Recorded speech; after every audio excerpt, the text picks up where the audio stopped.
Hey y'all, before there was a church, there was a presence. And before there was a platform, there were people, wounded, wandering, waiting for something holy to return. We have mistaken performance for posture. We have mistaken charisma for consecration. But today, God is calling us back to the sacred. This is not about filling pews. It's about becoming the place His presence can rest. And so we begin in 2 Samuel, a story not about glory, but about grief, reverence, and restoration. David is transitioning into full kingship. Saul's lineage is unraveling. His son, Ishbosheth, is assassinated, and the nation is still bleeding from war. There's grief, betrayal, and trauma. Yet, David does not celebrate. He grieves. He mourns, even the ones who opposed him. Eventually, he brings the Ark of the Covenant back to Jerusalem, a symbol of God's tangible presence among the people. To embody the church is to honor grief as part of the spiritual journey. David doesn't bypass pain to get power. He integrates it. The Ark return is not just about religion. It's about rebuilding sacred alignment in a broken nation. David shows us that the embodiment of the church starts not with triumph, but with reverence. With remembering who God is before using God's name to justify power. You see, true leadership doesn't perform strength, it reflects humility. The embodied church mourns well, moves slow, and honors sacred presence. Next, we have the book of Colossians. The theme here is Christ as a pattern, the mystery, the mirror. Paul is writing to a young church, one that is being influenced by philosophy, legalism, and cultural pressure. They're seeking power, protection, and identity. He redirects them to Christ as the fullness of God, not an abstract idea, but an embodied mystery within them. Christ is in you, the hope of glory. Colossians chapter 1, verse 27. Many of us are still chasing spirituality as a concept, when Paul is reminding us, you don't visit the sacred, you house it. The body is not something you escape, it is the temple.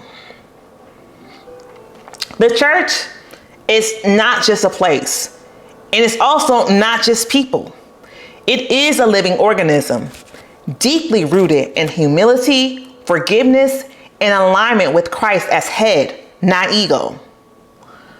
Colossians 3 calls us to put on compassion, kindness, humility, and patience, not as a mask, but as a lifestyle of holy embodiment. We are not just called to believe, we are called to embody. And embodiment is not perfect, but consistency has to be in compassion. The church is most powerful when it reflects Christ's posture, not just his name. So then we go into Psalms 139 through Psalms 143.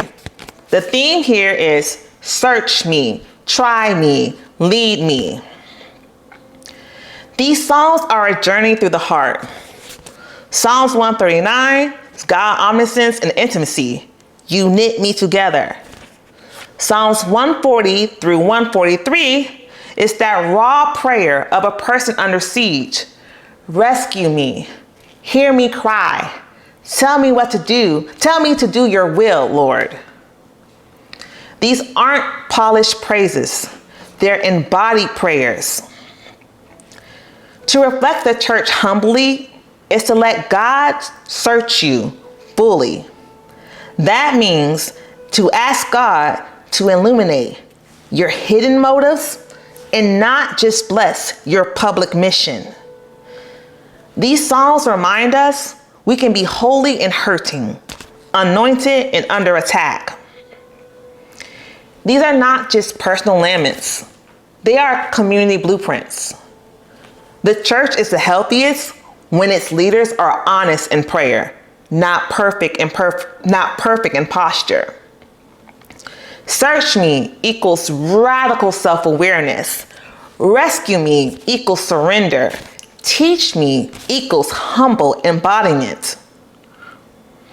Across these texts, God is revealing what it means to embody the church.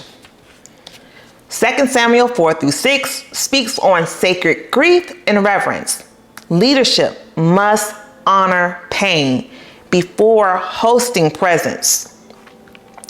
Colossians tells us Christ within the church.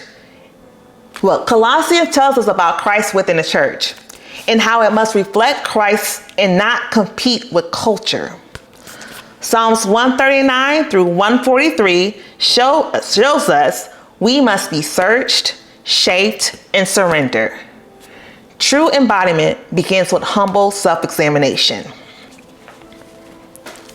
So, what do we do with this? This image of David, mourning when others would cheer, pausing when others would push, moving the ark, not with ego, but with awe. The modern church has learned to stream sermons, but have we forgotten how to carry presence? Because the ark still moves today, not on carts, but through consciousness, through our character, through our posture. And if the scriptures are the message, the stars are another. The moon has shifted into Sagittarius.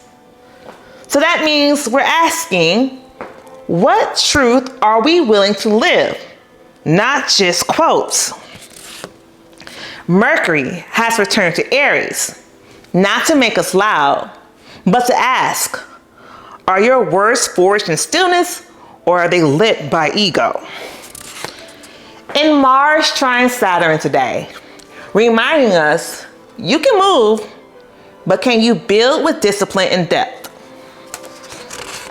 So, before we move forward, let's turn our eyes upward, because the sky is not random, it's reflective.